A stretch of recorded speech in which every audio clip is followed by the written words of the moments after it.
Test. 1, 2, 3. It's on. All right. Good to go. All right. Welcome, everyone. Welcome to the Choose to Change 90-Day Transitional Program.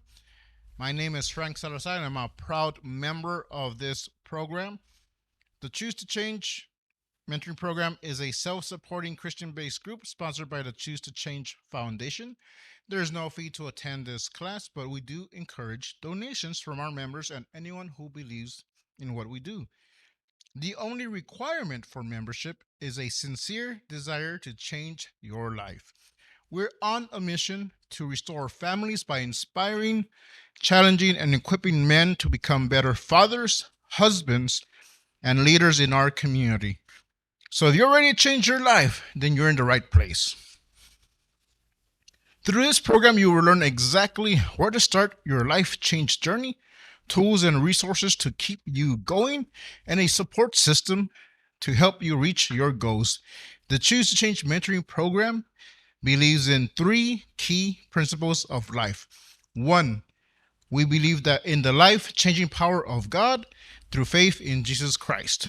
Number 2, we believe that God has already done his part, and it's our responsibility to learn to do our part. And number 3, success or failure is a choice, and the choice is yours. If you are ready, say, I'm ready. All right? I'd like to mention our sponsor of the day, Fresh Imports. Without our sponsors and our donators, we wouldn't be able to do this without people who come out and support us and are here. This is why we do it. So today we have a special guest all the way from, where are you from? McAllen, Texas. We have Pastor William Ryan. Without further ado, come on down. Frank. Appreciate that wonderful introduction there, Frank. Oh man, I haven't covered the Choose to Change class in a while, but I'm excited for tonight to see how this is going to go today. Well, as Frank said, I am a pastor. I'm one of the assistant pastors here at the church, and Orlando had asked me to cover, and I said, absolutely, I will definitely cover for you. I have no problem doing that. And so I'm trying to figure out what's the best route. Because I'm a preacher, I will use the Word of God, the ultimate authority, for our class here today. I'm going to be talking about here out of Romans chapter 5. If you're familiar with the Bible, it's there in the New Testament, Romans chapter 5, verses 5 through 11. And but before we get there, years ago, we were out, me and my family were running errands, right? We're going out, just going around the town, doing a bunch of things, and I decided to do something that I hadn't done in a very long time. And I went against every fiber in my body, every principle that I stand for. I went and bought McDonald's. Now I know some people are like cool with McDonald's. My body rejects McDonald's completely. I can't handle it anymore. I guess I'm getting old. But nonetheless, I was like, you know what? Let's pick up some McDonald's real quick. Got some fries, a Coke, nuggets, and man, let me tell you how good it was, man. That burger was fire, man. Those nuggets with the barbecue sauce, the fries, perfect crisp, the soda to go, to follow it. But as much as I enjoyed it in the moment, it only took about an hour, maybe 30 minutes for me to start feeling the effects. And then I started realizing, man, this is why I don't eat McDonald's. This is why I hadn't touched McDonald's in like 8 years. And I just started feeling sick. My body was tired. My body was achy. I was sleepy. I was starting to crash. And it was in that moment I realized, this is why I cannot eat McDonald's anymore. And, and the truth is, what we're going to be looking at tonight is, what we are putting in our lives, right? So we've all heard the term, when we put garbage in our mind, or I'm going to phrase the term, when you put garbage in your mind, right? It's like putting McDonald's in your body, right? It's not good for you. We've heard it said before, what you are, what you... All right, making sure y'all paying attention, right? We've all heard that. You are what you eat. right? And so this can be applied to every area in our lives, not just in the physical, but also in the choices and the things that we make in our lives. And you must understand tonight that your mindset, and I know Orlando has said this before, right? Your mindset is going to produce your choices in your life. And I'll take it a step further. What enters into your mind, right, is going to set your thinking, which is going to produce your choices. So what you allow to go into your mind is going to set how you're going to decide to think, and then in return is going to be what decisions you will make across different scenarios in your life. So I'm going to look here at the Word of God in Romans chapter 5 verses 5 through 11, or Romans 8 5 through 11. This is Paul speaking here to the church. He says, "Those who live according to their flesh," in other words, to their own desires, "have their mind set on what the flesh desires. But those who live in accordance with the Spirit have their mind set on what the Spirit desires.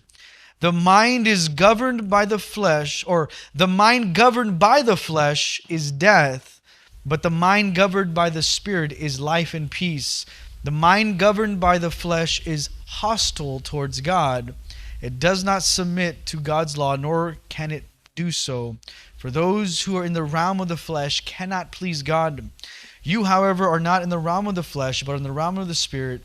If indeed the Spirit of God lives in you, and if anyone does not live or does not have the Spirit of Christ, they do not belong to Christ. But if Christ is in you, even though your body is subject to death because of sin, the Spirit gives life because of righteousness. And if the Spirit of him who raised Jesus from the dead is living in you, he who raised Christ from the dead will also give you life to your mortal bodies because of his Spirit who lives in you."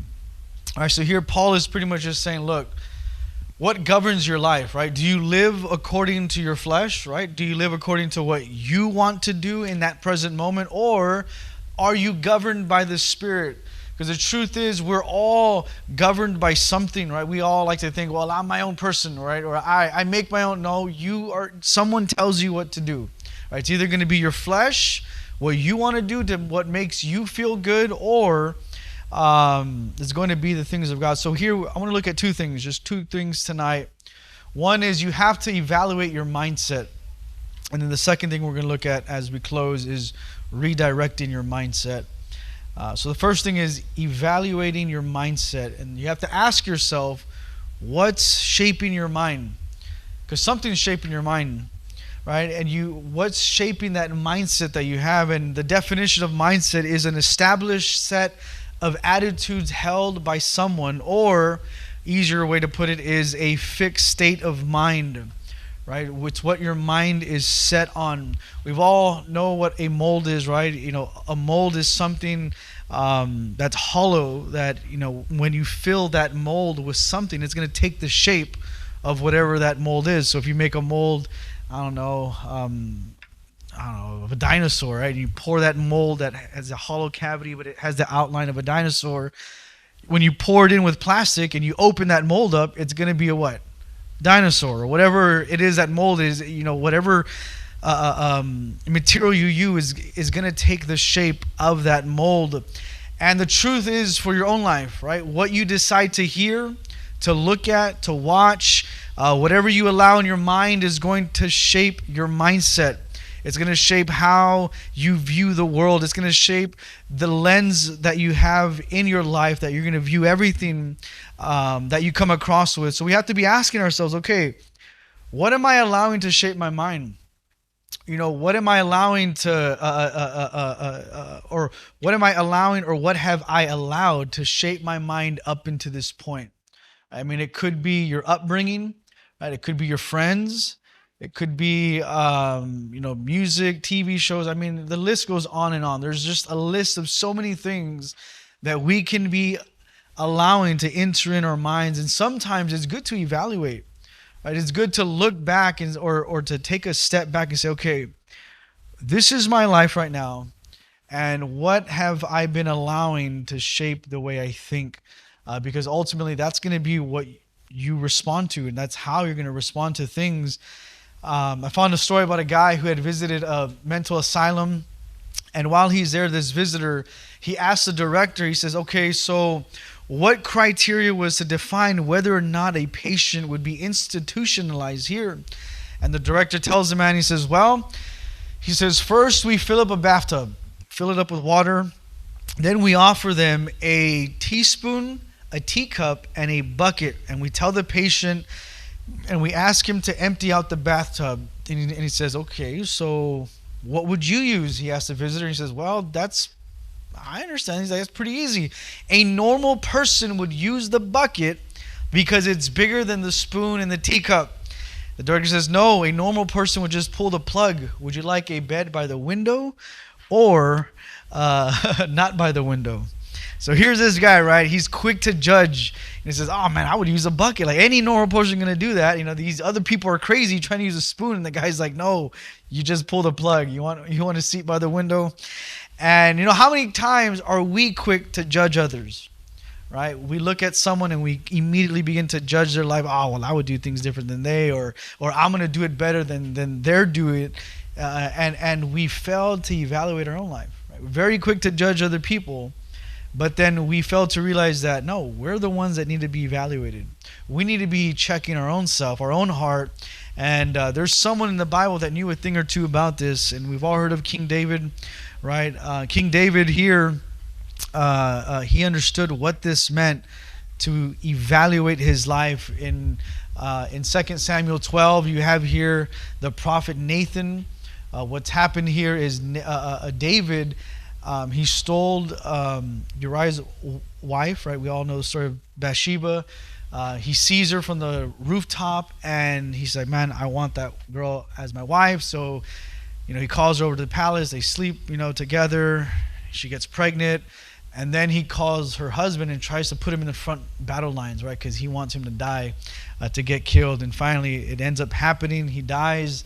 And then now Nathan the prophet confronts David. And it says here in 2 Samuel 12, it says, then the Lord sent Nathan to David, and he came to him and said to him,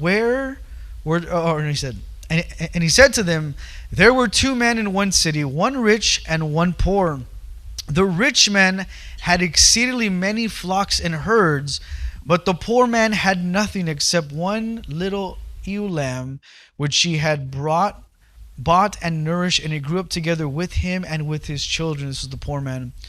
And it ate of his own food and drank from his own cup and lay in his bosom, and it was like a daughter to him. It says, and a traveler came to the rich man who refused to take from his own flock and from his own herd to prepare one for the man who had come to him. But he took the poor man's lamb and prepared it for the man who had come to him. So David's anger was greatly aroused against the man, and he said to Nathan, as the Lord lives, the man who has done this shall surely die.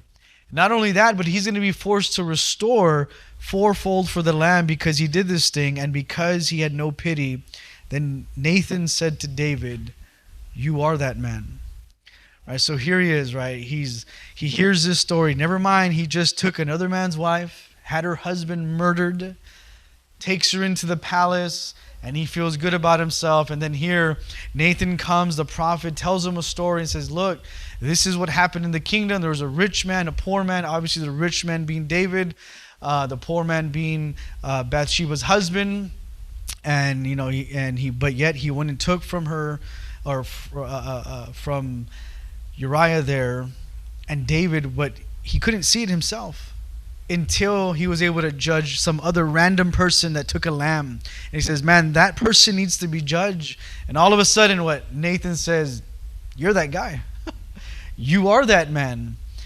And once David was confronted with this reality and he understood, man, I am way no better than this person. When he was confronted with his sin and his wrongdoing, he immediately understood his wrongdoing. The Bible says that he repented and sought forgiveness. It says in Psalms 139:23, it says, David saying, search me, O God, know my heart, test me, and know my anxious thoughts. All right, so here he is, right? He's confronted with truth. He's confronted with who he really is, right? And we have to be able to do that. And the question is, when you are confronted with who you really are, right, with your own flesh, right, with what you've been trying to do in your own life, how are you going to respond when someone confronts you, right? So here's, again, Nathan confronts David. Nathan was a prophet who is a symbol of authority, right? He spoke on God's behalf. But then you also have King David, right? He's a king. He also has authority. So you have two people in authority. One calls out the other person. And, the truth is, we're all kind of like that. We're all like David. In other words, we all want to feel like, I have control over my own kingdom, right? I'm the king of my life. I make my own choices. See, but when God confronts you, how are you going to respond? Or better yet, when man confronts you, how are you going to respond, right? When Orlando confronts you and texts you, how are you going to respond? When the class confronts you, how are you going to respond? And that's what we have to understand is, am I going to try to justify, the reason why I went and did that was because of this? No, it's because I was in the scenario and I was with my friends and they opened the beer and this is what happened, or blah, blah, blah. No. You have to be able to man up to the decision. Say, you know what? I did that, right? Just like David. David understood this was me. I made the mistake. Now I have to, or we've all heard this saying, you make your own bed, you got to sleep in it. You have to be able to acknowledge your wrongdoing and say, you know what? This is the mistakes that I've been doing. This is where I'm at now. Now I need to change, right? I need to change my mindset. One Sunday morning, a cop, he was in a small town, he's parked on the curb. When he saw this car, he was just swerving all over the place. So the cop takes off in a hot pursuit, turns on the red and blues, and he's trying to get the driver to pull over. Finally, he recognizes the guy that's swerving all over the place. He's like, man, it's the town drunk Frank again. Not you, Frank. It's a different Frank. And he says, man, it's stinking Frank, man. He's drunk again. He pulls him over and he says, Frank, you're driving all over the place. He says, sorry, officer. I'm just trying to get to church. And, obviously the cop notices the bottle that's right next to Frank there in the seat. And the cop says, what's that in your seat, Frank? He says, it's just water. He says, all right, well, give it to me, right? So the cop takes the cup, takes a whiff, and he says, that's not water, Frank. He says, that's wine. Frank looked up and says, Lord, you did it again. Wow, he did it again. In case you don't know, that was the first miracle that Jesus ever did, turn water into wine. So here's Frank, right? Again, not Frank. He had a drinking problem, right, that was constantly being addressed, but he never dealt with it. Why? Because his mind had already been made up, right? His mind was set. That's what your mindset means. It means something, this is how it's going to be.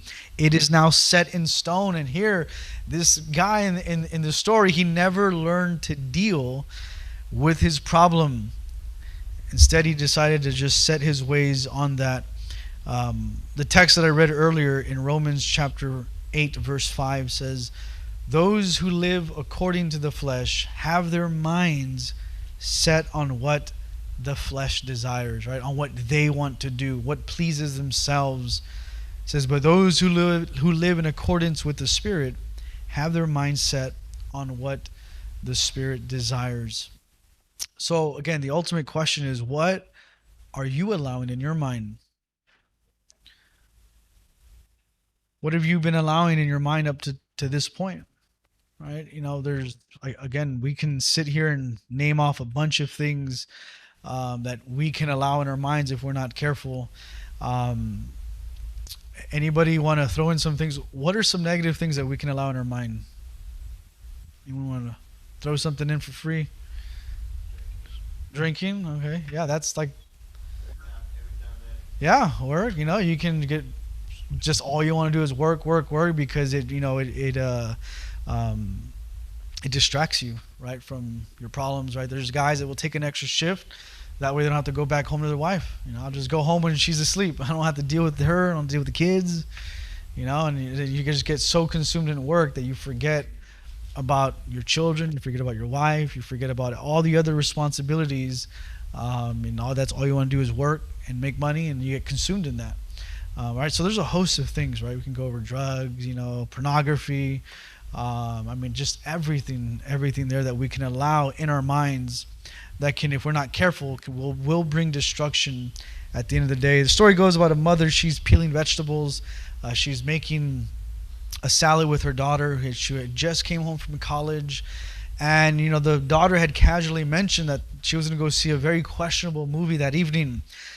Well, the mother suddenly, as she's peeling and preparing the salad, she goes to the trash can, gets a bunch of garbage, throws it in the salad bowl, and the daughter's like looking at her mom like, "What the heck are you doing?" And she says, "Mom, like, what are you doing?" And she's like, "You're putting garbage in the salad." The mother replies, says, "Look, I know, but I thought that if you didn't mind garbage in your mind, you certainly wouldn't allow it in your stomach as well. Or you wouldn't mind a little bit in your stomach." Right? So the whole idea is we have to, again, just be careful what we allow into our minds. Right? We certainly wouldn't want to be drinking poison, right? Unless you're trying to obviously kill yourself, right? And we have to be careful that what we allow in our minds, because that's going to, again, dictate your actions. That's going to dictate your choices in your life. And your mindset, again, is important because it's going to determine, right, your actions, your decisions. Right? So we have to ask ourselves, when we're about to make a very questionable decision and a choice, one is, is this the best decision for me and my family? Right? The choice that I'm about to make right now, is this going to help me, or is this going to hinder me? Right? Is this going to push me further in life, or is this going to take me back several steps in life? Is this consistent with life and peace, or is this consistent with death and destruction? Right? Is this going to bring honor to God or and my family, or is it not going to bring honor to God and my family? Right? There's very different questions we have to ask ourselves. But if we're all honest, the problem is when we're in those moments, we forget everything. All we have tunnel vision, everything we've ever heard about what not to do. It's it just goes out the door, right? Yeah, go for it. Yes, Hugo. Just came up to me where I personally have seen it and I've been through it too. Mm-hmm. That negative influences and other people, other people, like society, in a way, kind of can influence you in a negative way. So you could either go with it or have your own mind, and spiritually, Yeah. Have your own convictions. yeah, What you stand. be spiritually free from that. And you said live by spirit instead of going along with people, because that could drift you from what if you're doing good, it could just take you away from that, and you could just next thing you know you'll be find yourself in a bar or real depressed or whatever. It's that those people that could relate, or they're just trying to find an outlet so that way you won't be feeling that anymore. But you were doing good, but then you find yourself in a negative mind because of the influences and other people's agendas and stuff. And then you get out of that, and then you're like, man, I didn't do so bad. You go to work the next day, and you're like, man, I can handle this. And then you start repeating it, and you just go further and further and further and further, all because, again, those influences that were there, like you said, maybe some family or friends, that are just being a negative influence, that are speaking into your life, right? We all know here, Adam and Eve, right? The very first couple. A lot of times we think, man, if everything in my life was just perfect, then I wouldn't have any problems, right? If I had the perfect house, the perfect spouse, the perfect job, and if everything was just perfect in my life, then I would be set. When we know that that's sometimes not true, right? Because we know that Adam and Eve were in the garden of perfection. I mean, they didn't. I mean, they had it good. The Bible says they walked with God in the cool of the day. Everything was perfect for them. They were in a utopian society where everything was perfect for Adam and Eve. But then all of a sudden, right, it says that Satan was there and he began to influence Eve. right? Satan began to speak to Eve, and all he's trying to do is he's planting those words in her mind, saying, "Oh man, you can be like God, and God's just withholding from you."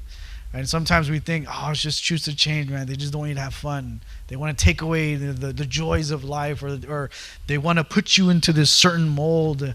And all of a sudden we begin to listen to our own mind. We begin to listen to friends, that maybe don't have the best, you know, what do you call it? You know, yeah, the best interests for you. And the next thing you know, you begin to do whatever it is that they're telling you to do. And next thing you know, you find yourself in heaps of trouble, or you find yourself, in a place where you're like, man, how did I end up here? I was doing so good. What happened? Well, who were you listening to? Right? Who are you allowing to influence your life? I've seen this happen many before in people where they're doing really good, man. They're doing wonderful. Their life's getting restored. They're beginning to have peace with their family, with their spouse. And then all of a sudden, someone begins to talk to them. And I've seen it happen in my own family where like someone just starts talking and talking. And next thing you know, they're like, yeah, why do I have to go to church? Why do I have to go to choose to change? Or why do I have to I'm always there every week. And all of a sudden they begin to relapse and things begin to happen. And then a year down the road, they look back and be like, how did I end up here? It's like, well, who are you listening to? And sometimes when people begin to talk and give you their own advice that goes against everything that you're beginning to learn, that you have to be able to just cut it off. But hey, man, if we're gonna hang out, like we're not going there. Or better yet, just finding new friends. That's what the church is for. So we just looked at evaluating your mindset, right? You have to be able to take a hard look at your life, at the choices that you're making, what you are allowing to shape your mind, and say, okay, this is where I'm at. I see that I could make some change. Now let me pivot. Now let me make a change. So we have to be able to, secondly, redirect our mindset. In other words, set our mind on a different course than the course that it's headed to. In Deuteronomy chapter 6, you have what's called the Shema, and which simply means to listen. This was something that the children of Israel, they would read every single day. They were in bondage to Egypt for 400 years. And what began to happen was, again, these were people that were free.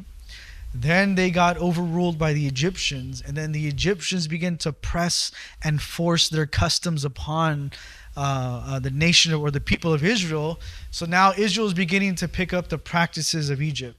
Right? They're beginning to become like Egypt, their customs, their religious practices.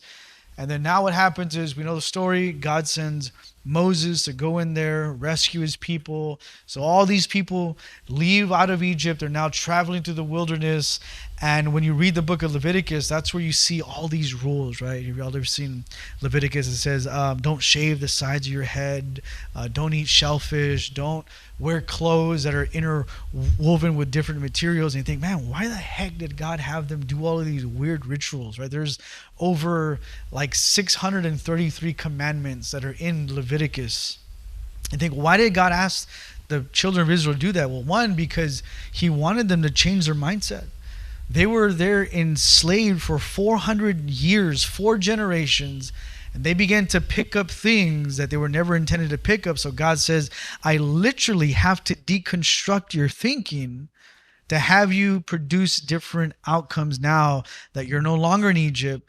You're going to be my people, but you're going to have to learn to separate yourself from your prior way of thinking. And this is why, again, Leviticus had all those rules, all those guidelines, because God was trying to teach them, you're going to have to separate yourself from Egypt. 4 generations, that's a lot of undoing that I'm going to have to do in you, and it's going to be strict.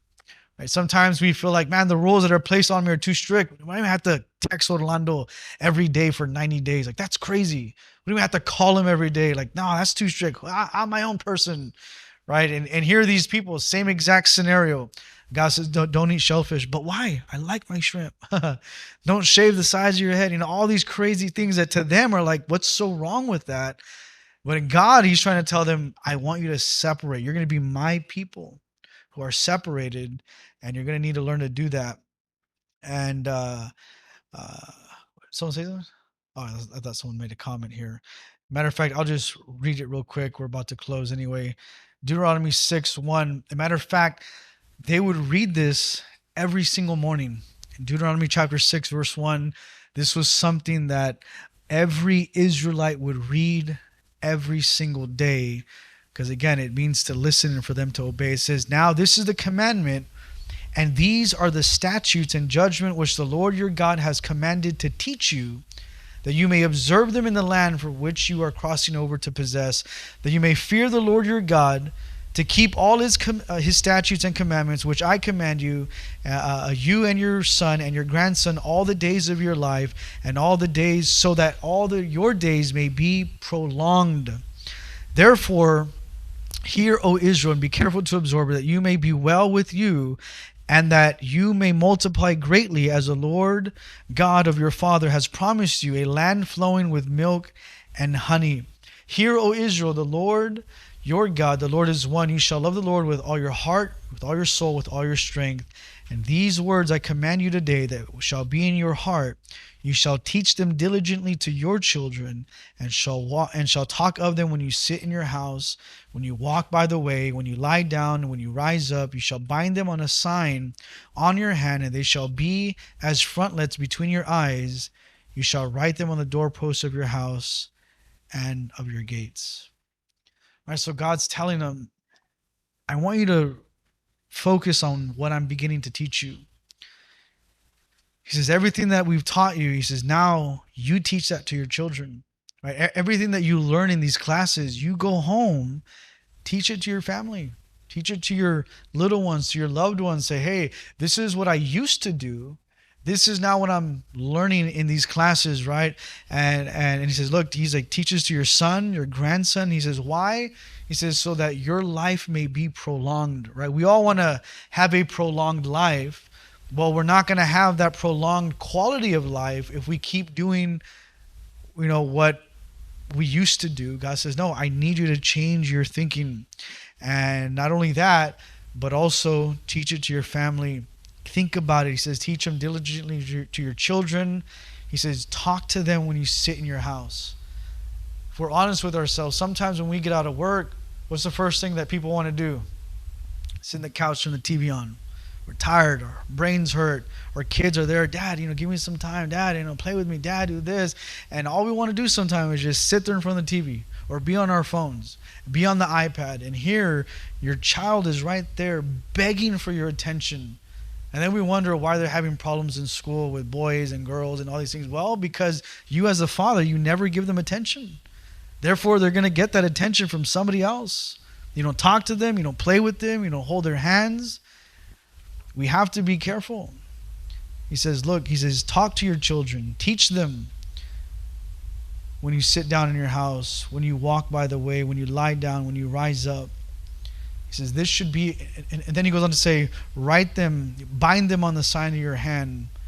It'd be like in the frontlets of your eyes. In other words, it's something that should be a part of you, that's in your DNA, that you want to carry on to your children, to your family. So in other words, God just simply wants them to change their mindset. This is what I want you to do now. Right? And the Bible often describes our minds like a harbor, right? A harbor is where they used to park, ships. And the Bible says in Jeremiah 3, verse 14, how long will you harbor your evil thoughts? It also says in Deuteronomy 15:9, be careful not to harbor this wicked thought.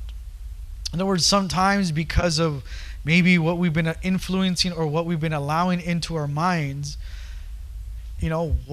because of the junk that we put in, we can have some crazy thoughts sometimes. And the Bible says, look, be careful what you harbor. In other words, just because the thought enters your mind doesn't mean it has to stay there, right? To harbor means to park something. So if there is an idea that is contrary to everything you've been learning, contrary to what is right and wrong, and all of a sudden that thought goes in your mind, you have to be able to let it go, right? Don't harbor on it. In other words, don't allow that thought to stay parked in your mind, because then if you're not careful, you're going to eventually act upon it. Does anyone have any questions or comments up at this point? Yeah, go for Google. I kind of remember when before I started coming that I had my own, like you mentioned, my own mind. I didn't want to listen. I didn't listen to anybody, of course. It's like typically most men they're just gonna go with what they think is best for them. And then I started like thinking, oh, because I would always tell myself that I believe in God and I believe in Christ, and I started to question it, like, oh, is God even moving in my life? So then I started to pray to God, like, if you're not gonna listen to me, God, then I'm just gonna stop believing. So this is just like for people that out there that kind of have a hard time, and so they wanna maybe stop believing in God. Maybe they should start, realizing that maybe they should pray and tell him for him to, or maybe this is their answer to their prayers, right? So that they can know that maybe it's time for them to listen to somebody that's actually like willing to put their time, like you're saying, and speak into their lives, like God sets people in their life for a reason, right? Yeah. So that way they know that there is an answer to all those problems that they have. And so it was hard for me, but I ended up realizing, like, well, God did answer my prayer, so now I know that I can't stop believing. But I did question, but He answered. There you go. Yeah. So when those thoughts go in your mind, you again pray. Ask God to help you. Um, Fill your mind with good things. Right. We know. It says there. Is it Philippians 4? I believe. Let's go there real quick. Oh gosh. Perfect example on what to do. Philippians 4. I guess we'll start in verse 4 here. It says, rejoice in the Lord always. He says, again, I will say rejoice. Let your gentleness be known to all men. The Lord is at hand. Be anxious for nothing, but in everything by prayer, supplication with thanksgiving. And let your requests be known to God. And the peace of God, which surpasses all understanding, will guard your hearts and your minds through Christ Jesus. So anytime, again, you have those thoughts come in your mind, bless you, you have to be able to, it says, meditate on these things, think on, and then he goes on to say, whatever things are true, whatever things are noble, whatever things are just, whatever things are pure, whatever things are lovely, whatever things are of good report, if there's any virtue, and if there's anything praiseworthy, he says, meditate on these things. And he says, the things which you have learned through Choose to Change, I'm just kidding, things which you have learned and received and heard and saw also in me, these do, and the God of peace will be with you. Let me say again, what you've learned. And he says, I lost my place. What you've learned, what you've heard. So learn, heard, and then he says, and what you saw in me. In other words, I didn't just say these things, but I did them myself. He says, and what you see me do, he says, you do it also. He says, what you've seen, what you've heard, and what you saw in me, he says, these do, he says, and the God of peace will be with you. So again, we have to be able to hear instruction. We have to be able to receive the instruction. And then we also have to be able to follow instruction. This is usually done through a place, through someone who's in authority. Orlando, your pastor, whatever, says, you know what? These people have done something right. I should probably listen to them, hear them, and follow them because I see where they're going, and that's where I want to go. And that's what Paul here is saying. That's going to help, again, change and redirect your mindset. This is who you used to follow, right? You used to follow certain people or whatever. Now let me begin to follow these people instead who are obviously going somewhere because why? I want to change my life, right? So that's something that Orlando always says. I love it when he's talking with someone and they have all these excuses. Y'all know what he typically says, right? So anytime someone, he's talking to someone, and he's, hey man, this and that, and like, no, but this and this and this. Orlando always tells him, but do you want to change your life? He's just saying, okay, yeah, that's great. I'm hearing everything you're telling me, right? All your excuses, but do you want to change your life? No, it was because no. The question is, do you want to change your life? Because if you want to change your life, then you're gonna do whatever it takes to change your life, and understand this sometimes doesn't happen overnight. Right, this is not going to happen with one choose to change class, two choose to, sometimes it's a process, as Orlando says, right? It's a process that you have to follow, and understand that, you know what, some people do and some people don't. It's as simple as that. Right, there's people that are going to be in this class that are just here to get a paper signed, and that's it.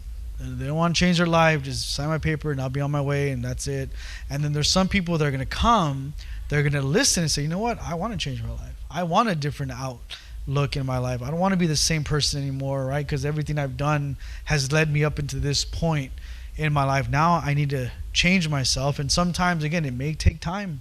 It may be a process, but that's part of it, right? We can't expect our life decisions for 30, 40 years that we've jacked up our entire life, and then now expect everything to change in 1 week, right? Sometimes it doesn't happen that way. There's a lot of changing that has to happen in our own life, that we have to do. But, we can be victorious if we simply change our mind, change our way of thinking. We've all heard the story about, there was a man who had 2 dogs, and the guy says, a friend of his says, hey, sometimes I let my dogs fight against each other. And his friend says, well, how do you know which dog's going to win? He's like, well, whichever dog I feed that day. Right? So the truth is, we have these 2 natures in our lives, right? We have truth and righteousness, and then we have everything else. Whichever one's going to win is going to be the one you feed. Right. This is why we come to these classes. This is why we stress on reading or listening to maybe some podcasts, Christian radio station, whatever that may be. Because again, whichever you feed the most, again, is going to have that dominion in your life. So you have to ask yourselves, do I want to change my life? And if so, then I'm going to do whatever it takes to do that. Amen. That's all I have. I don't know what's the next step here. We're going to pass around here the donation bucket. If anyone would like to donate, you're more than welcome to. You can also donate via online there as well. And I will go ahead and I came prepared for Orlando. There you go. All right. Anyone have any questions or anything before we close it out completely? Any questions or comments? Anything you want to throw? No? All right. Well, thank you all. Am I supposed to read something now? I don't remember. No, am I good? All right. Thank you all. Appreciate it. Oh, go for it. I just wanted to say thank you for that. Good. Awesome. Glad I could help.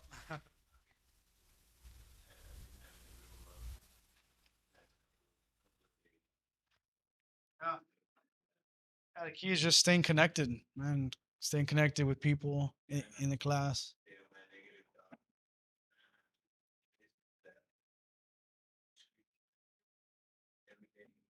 Yeah. Yeah.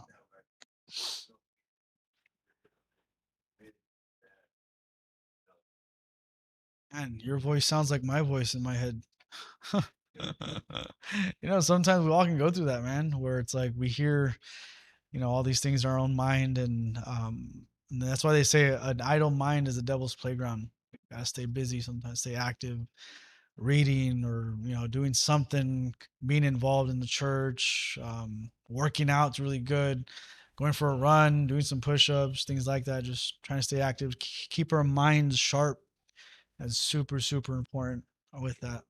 But all right, well, thank you all for coming. Definitely appreciate your time.